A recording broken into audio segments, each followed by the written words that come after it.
So welcome everybody. I've been several times asked about explanation of the so-called Gowa'i Lhanga, the 5 personal deities, and now recently again, so I've decided to make this short video for all those who might be interested. Let us come straight to the point. Who are or what are these Gowa'i Lhanga, the 5 personal deities?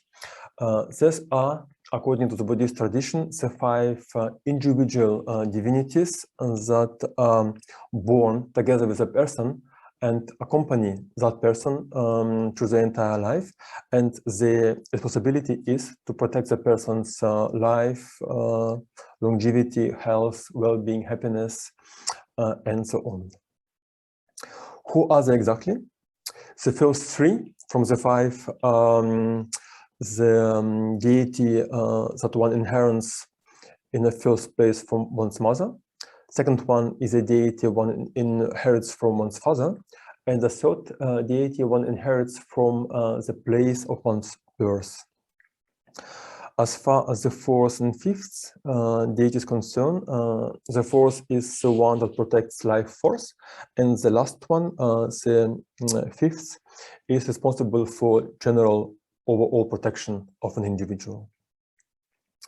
So if we want to look at it in detail, this is how the name is written in Tibetan. Gowa means head, or other meaning will be main, principle, or the individual, in this case an individual divinity, personal divinity. I means of, and La means deity, and Nga means 5. So these are the 5 divinities of an individual, or 5 personal deities. Furthermore, in order to have a look at them visually, there are many depictions one can find online. The one we're going to use here is the one that is visually a bit clearer than the others I could find. So this is how they're depicted. The principal one in the middle, and then the 4 others in the respective corners of the image. And when speaking of the principal one, this is the first personal deity, the Mola, the Tibetan Mola, the so-called female goddess or the mother deity. And this obvious, looking at the meaning, it implies that this divinity one inherits from one's mother. And it is, as we can see on the tanka, depicted in the middle, meaning that it is the main deity of the 5. It is, as far as physical appearance of a person is concerned, this deity is said to be located under the left arm of a person. Furthermore, it is described to be to have the appearance of an attractive young woman who is wearing silk clothes, ornaments, and jewels, as well as riding a brown mule or a horse-like animal, as we can see on this tanka. This deity is holding on its right hand an arrow with silk ribbons, dadar in Tibetan, and in the left hand a mirror. As one can see on the tanka, this image is actually quite accurate. Furthermore, it is adorned with different ornaments and is on top of its physical representation is emanating and radiating a multitude of female deities and medicine goddesses. So this is its activity and presence. Second one will be the Po-la in Tibetan, the male god or the deity of the father's deity, and it is situated on the left bottom corner. It is this one. It's described to be located under the right arm of the person. So the mother's divinity was on the left, and the father's divinity is on the right, on the other side. And it is of a white body color, useful, young looking, adorned with silk chevrons and wearing a turban, and is riding a white horse. So here the color of the horse is not entirely accurate. It is said to be white, even though on the tanka it is brown. Furthermore, it is emanating male deities and paternal ancestors, as well as the called 30 deities or divinities of fate or destiny. Then we move up to the right, if you look at the left upper corner. And this is the third divinity, the so-called Yulila. Yul means place. So this is the local deity, the regional god, so to say. And this deity one inherits from the birthplace one is born at. It is said to be located on top of a person's head and is of white body color, useful, wearing armor and helmet, as well as holding a bow and an arrow. So the depiction here is actually quite accurate. Furthermore, it is riding a white horse and emanates white yaks, flocks of sheep, and guardian deities, protectors. So this is for the deity that comes from the birthplace of an individual. Then we move on the other side of the tanka, the upper right corner.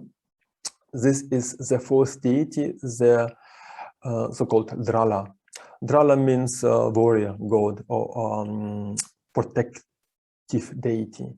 And this refers to a deity that is in charge of protection, protecting one's host, you can say, one's human, from bad influences, from obstacles, from bad luck, from enemies, and so on, from sicknesses, etc., etc. It has been located on the right shoulder of an individual, so it abides on one's right shoulder, and is holding a spear and a lasso, and is wearing silk and jewel ornaments, as well as keeping a bow, an arrow, and a sword on its waist. So it has this warrior-like appearance. Furthermore, it is riding a white horse. Here, the color of the horse is actually accurate, and is emanating flocks of birds, wolves, yaks, as well as warriors, or literally speaking, men wearing armor, protectors.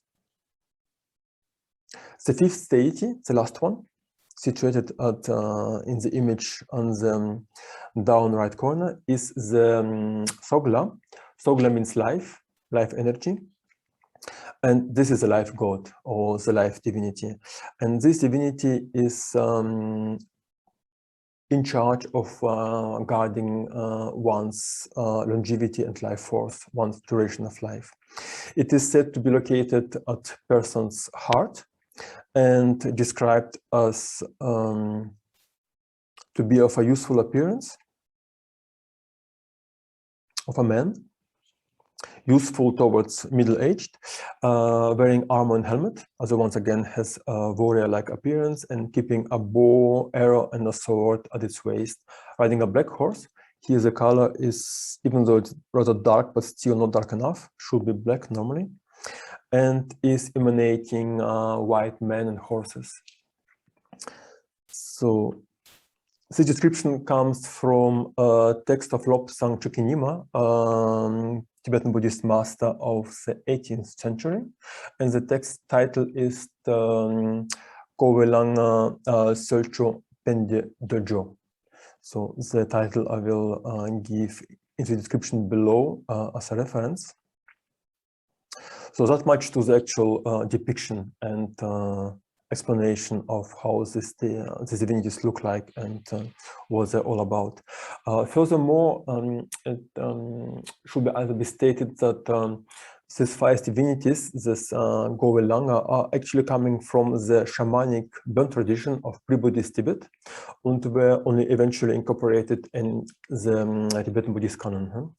They are in the Tibetan tradition and philosophy considered to be helpful spirits or energies or forces of an individual that are personal to each human being, which are supporting one's life and practice and can be therefore beneficial for one's development.